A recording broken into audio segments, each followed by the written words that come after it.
नमस्कार, दी हरियाणा टॉक्स के खास मुद्दे में आपका स्वागत है। नमस्कार। और इस खास मुद्दे में हम बात करेंगे एएसआई संदीप लाठर मामले में। इसमें डीजीपी हरियाणा ने एक सभी पुलिसकर्मियों को हरियाणा के एक चिट्ठी लिखी है, जिसमें संदीप लाठर के परिवार के लिए आर्थिक मदद की गुहार की है। डीजीपी हरियाणा ओपी सिंह की इस पहल की चारों ओर प्रशंसा हो रही है कि किसी मुलाजिम के पीड़ित परिवार के लिए, जिसके सामने बिल्कुल आर्थिक संकट खड़ा हो गया था एएसआई संदीप के सुसाइड के बाद, और उसके परिवार के बारे में सोचना और उनकी मदद के लिए पूरे पुलिस विभाग को चिट्ठी लिखना, ये अपने आप में अच्छी पहल है। और उसके बाद रोहतक एसपी ने भी सभी पुलिसकर्मियों को एक चिट्ठी लिखी है, जिसमें बाकायदा एक स्लैब बनाया गया है कि आईपीएस ऑफिसर को 3000, उसके बाद 2500, इस तरह से एक स्लैब बनाया है कि आपको इतना अमाउंट स्वैच्छिक रूप से वॉलंटरी डोनेट करना है संदीप लाठर के परिवार आर्थिक मदद के लिए। अब ऐसे में जहां एक तरफ चारों तरफ से तारीफ हो रही है, वहाँ दूसरी तरफ सवाल भी उठाए जा रहे हैं कि क्या हर पुलिसकर्मी जो कोई भी इस तरह से इस दुनिया से जाता है, क्या पुलिस उतना ही संजीदा तरीके से उसकी मदद के लिए आगे आती है, या मामला इससे भी कुछ और अलग है?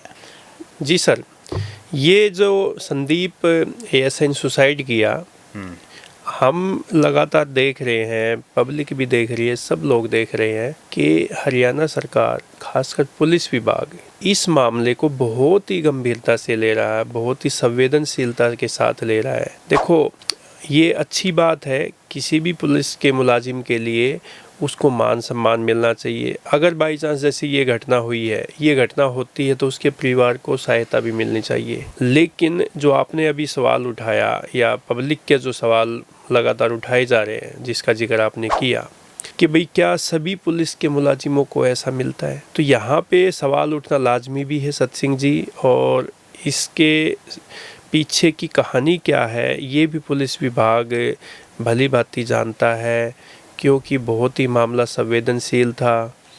2 सुसाइड होते हैं, एक आईपीएस पूरन कुमार का होता है, एक एएसआई संदीप का होता है। दोनों एक दूसरे के से जुड़े हुए हैं, और भ्रष्टाचार का मामला इससे सीधे सीधे अटैच है।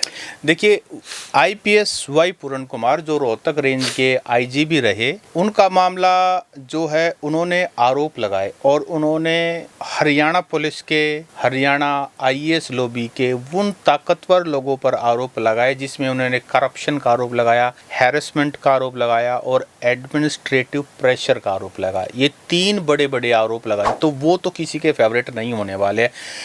उनमें कितनी सच्चाई है ये जांच का विषय है, लेकिन वो किसी के फेवरेट नहीं होने वाले। संदीप ने एएसआई ने जब सुसाइड किया, तो उन्होंने अपने सुसाइड नोट में उन अफसरों का बचाव किया है जिसमें वाई पूरन कुमार ने जिन पे आरोप लगाए। देखिए, जब वाई पूरन कुमार ने ये आरोप लगाकर सुसाइड किया, तो एकदम से 15 लोगों के, और ये 15 आम लोग नहीं थे, ये टॉप शॉट्स हैं, ये हुज हू हैं हरियाणा की आईएएस और आईपीएस लॉबी के। यानी कि वो ताकतवर लोग हैं जिनके आप ये मानिए कि उनसे भिड़ने की तो कोई सोच भी नहीं सकता। वाई पूरन कुमार का आरोप सही है, गलत है, वो जांच का विषय है।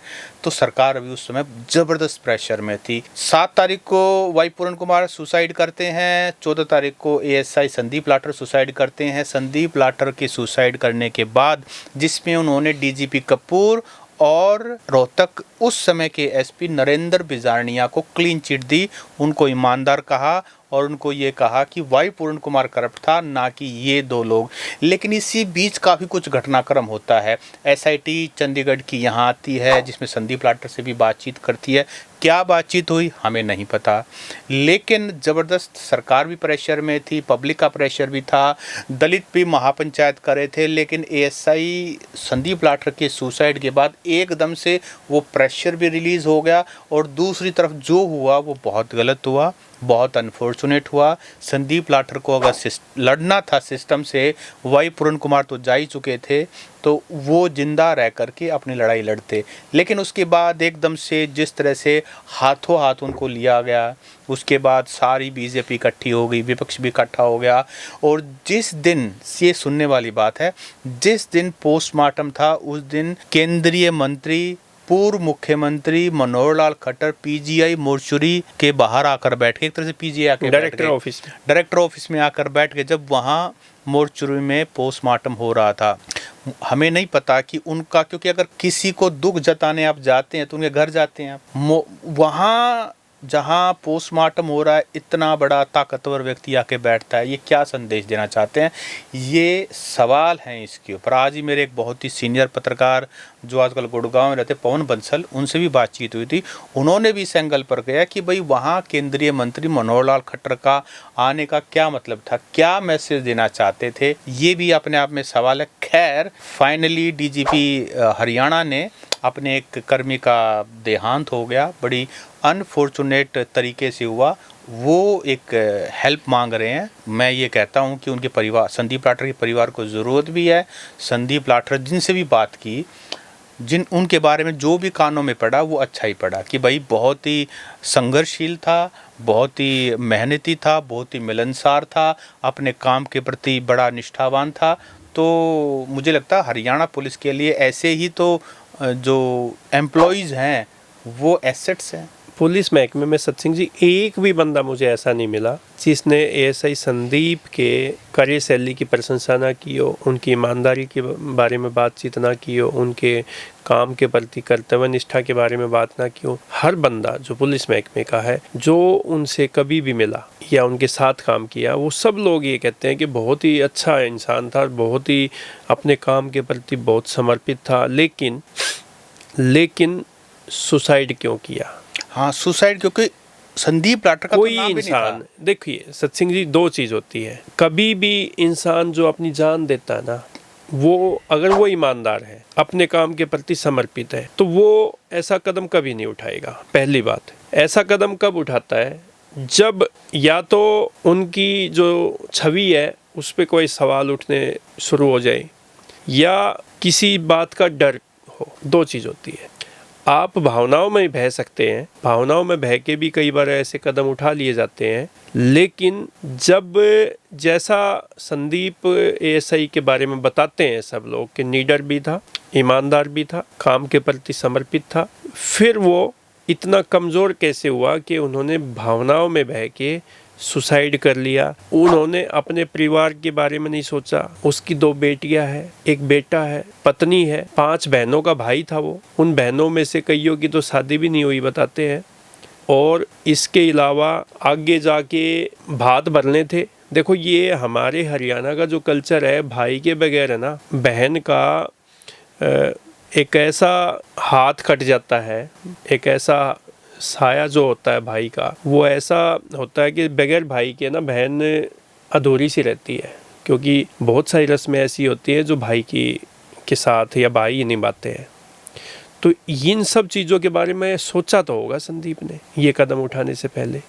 तो ऐसा क्या प्रेशर था उन पे, या भावनाओं में बह के ऐसा किया, या अपने अधिकारियों के प्रति उनकी लॉयल्टी को दर्शाता है कि भाई वो उन्होंने एक समर्पण भावना दिखाई अपने अधिकारी के प्रति कि भाई एक ऐसे भी कर्मचारी है जो अपने अधिकारियों के लिए जान दे देते हैं जब उन पे कोई आँच आती है। देखिए, जब कोई पुलिस में भर्ती होता है ना, तो सबसे पहले ट्रेनिंग के दौरान उसको कानून सिखाया जाता है कि कानून क्या है। आप अपने सीनियर की बात मानिए, आप जो भी पुलिस मैनुअल है उसको आप मानिए, लेकिन एक दायरा होता है, उस दायरे के अंदर रहकर आपको सारी बातें माननी पड़ती हैं। फिर होती है कुछ चीज़ें ऐसी होती हैं जो उस दायरे में नहीं होती, फिर वो सामने वाले को ओबलाइज करने के लिए आप अपने पर्सनल रिलेशनशिप के बेस के ऊपर मौखिक आदेश मान लेते हैं। क्योंकि बहुत सारे, हमने तो पिछले दिनों किसान आंदोलन देखा, जब कभी पुलिस लाठीचार्ज का आदेश होता था, आंसू गैस का, तो आपको पता है कि उनमें से बहुत कम आदेश रिटर्न में होते हैं, बाकी सब मौखिक होते हैं, क्योंकि पुलिस ऑपरेट ही ऐसे करती है। तो संदीप, जैसा कि आपने भी मेंशन किया कि वो बहुत ही अपने काम के प्रति निष्ठावान था, मेहनती था, अपने काम का जानकार था, मिलनसार था। तो अपने अफसरों की कही हुई बात वो हरदम दिल से लगा के करता था। लेकिन यहाँ दिल के साथ साथ एक तो कानूनी दायरा और ऊपर से क्योंकि संदीप ही वो व्यक्ति था जिसने गनमैन सुशील कुमार को अरेस्ट किया था, पकड़ा था, और सुशील कुमार आज जेल में है। तो सुनने में बहुत कुछ आ रहा है कि जैसे मतलब ये जब सारा घटनाक्रम हुआ, एसआईटी चंडीगढ़ दिल्ली आई, पूछताछ हुई, तो हो सकता है संदीप को ये लगा हो कि अब तुमने जो किया वो कितना सही है कितना गलत है, जब इसकी जांच होगी कहीं कोई एक्शन ना हो जाए। ये उन्हीं के शायद एक परिवार का एक वीडियो वायरल था, मैं तो उसी के बेस पे कह रहा हूँ। हमारे पास पर्सनल इस बात की पुष्टि करने के लिए नहीं, उनके कोई चाचा रिश्ते हैं गांव में, उनसे वो सारी बातें शेयर करते थे। ऐसा अखबार में छपा अमर उजाला में, और उसमें उन्होंने अपने चाचा के पास गांव में गया जुलाना में, तो वो पंचायत का कोई प्रतिनिधि भी है किसी उसमें, तो उनके सामने उन्होंने ये कहा कि भाई ये है, कोई ऐसा है कि मैं कोई मेरे ऊपर कोई बात तो नहीं आ जाएगी, ऐसा कुछ स्टेटमेंट जो अखबारों में छपी है। तो कहने का मतलब है कि डीजीपी कपूर के खासम खास चले थे रोहतक के उस समय के एसपी नरेंद्र बिजरानिया, और नरेंद्र बिजरानिया के खासम खास चले थे एएसआई संदीप लाठर। अब मैं ये कहता हूँ कि कानून के दायरे में बहुत सारे कितने सारे जिलों के एसपी हैं वो भी काम करते हैं, लेकिन आपको रहना तो कानून के दायरे में। जब कभी भी आप आग बंद करके हर आदेश को मानोगे, उसकी कानून क्या कहता है, कानून सम्मत भी तो डिसीजन होना चाहिए ना। जब कभी उसको ओवर रीच करते हो, आप उसे बाहर जाके काम करते हो, तो रिस्क तो है। तो अब ये मामला कैसा है, फिर वही बात आ गई, जांच की बात है। लेकिन यह ओवरऑल मिला के एक बात समझने वाली है कि हरियाणा पुलिस इस सारे मामले को बड़े ही सेंसिटिवली डील कर रही है, एक बात। और दूसरी बात, इनके परिवार में से एक शायद इनके मामा थे, उनका भी एक वीडियो वायरल था कि भाई सरकार से हमने तो कोई मांग नहीं की, सरकार अपने आप ही हमें दी जा रही है, ये भी एक बात थी। तो इसका मतलब कहीं ना कहीं सरकार, जो हमने पहले बातचीत की, सरकार एक बैक फुट पे थी, एक प्रेशर के अंदर थी। इतने बड़े आला अधिकारियों का नाम उस एफआईआर के अंदर था जो वाई पूरन कुमार ने आरोप लगाया। तो उसके बाद मुझे लगता है कि इन फॉर्म ऑफ ग्रेटिट्यूड कि भाई ऐसे संदीप लाठर ने ये जो स्टेप उठाया था तो गलत, लेकिन इसके कारण सारा मामला बैलेंस हो गया। इसमें एक बात और भी सवाल जो जनता के उठ रहे हैं, जनता की तरफ से सत सिंह जी, वो ये है कि जैसे जिस तरीके से संवेदनशील हरियाणा पुलिस एएसआई संदीप के प्रति है, उनके परिवार के प्रति है, क्या वाई पूरन कुमार के परिवार के प्रति भी ये संवेदना उनके सामने है या दिखाई दे रही है? लेकिन आप सोशल मीडिया देखो तो वाई पूरन कुमार की प्रॉपर्टी को पता नहीं कितने हजार करोड़ की उनकी वाइफ की प्रॉपर्टी बता रहे हैं। एक एजेंडा अलग ही चल रहा है सोशल मीडिया पर, वाई पूरन कुमार जो कि अब इस दुनिया में नहीं है, उनके परिवार पर पता नहीं किस किस तरह के आक्षेप लगाए जा रहे हैं। तो एक तरफ जहां एएसआई संदीप लाठर जिसकी मदद की जा रही है, जो कि बहुत अच्छी बात है, हम भी इसका सपोर्ट करते हैं। दूसरी तरफ वाई पूरन कुमार, क्योंकि अभी तक जांच हुई नहीं है, सच सामने नहीं आया, हम कैसे कह सकते हैं कि क्या सही है और क्या गलत है। दोनों पुलिस के अधिकारी थे, एक छोटे अधिकारी थे, एक बड़े अधिकारी थे, दोनों ने सुसाइड किया, दोनों ने अधिकारियों पे ही आरोप लगाया, और वाई पूरन कुमार ने हैरेसमेंट का, करप्शन का, एडमिनिस्ट्रेटिव प्रेशर का, कास्ट डिस्क्रिमिनेशन का आरोप लगाया।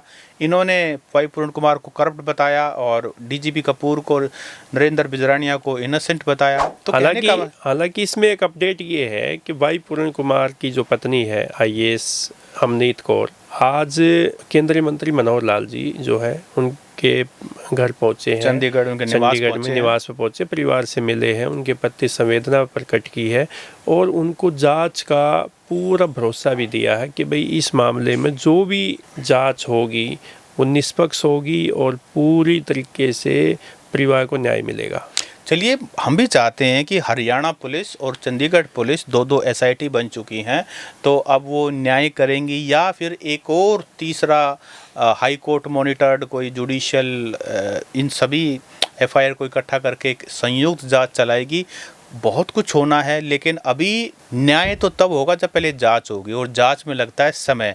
तो साथियों, आप हमारे साथ बने रहें। वाई पूर्ण कुमार सुसाइड केस और एएसआई संदीप लाटर सुसाइड केस, दोनों में हम आपको यूं ही अपडेट देते रहेंगे। अभी फ़िलहाल आज का नया अपडेट ये था कि डीजीपी हरियाणा ने, रोहतक एसपी ने सभी कर्मियों को चिट्ठी लिखी है कि आप अपने सहयोगी के परिवार के लिए आर्थिक मदद के लिए आगे आएँ, और उसका बाकायदा एक मापदंड भी निर्धारित किया है कि आप आईपीएस हैं तो इतना, आप उसे छोटी रैंक पे तो इतना, और हर कर्मी को कुछ ना कुछ देना। जो नहीं देना चाहता, जो वॉलंटरी डोनेट नहीं करना चाहता, वो अपना ऑब्जेक्शन एसपी ऑफिस में जमा करा सकता है। तो साथियों, ये नया अपडेट था। आपके क्या कमेंट हैं, आप हमें कमेंट करके बताएं। नमस्कार।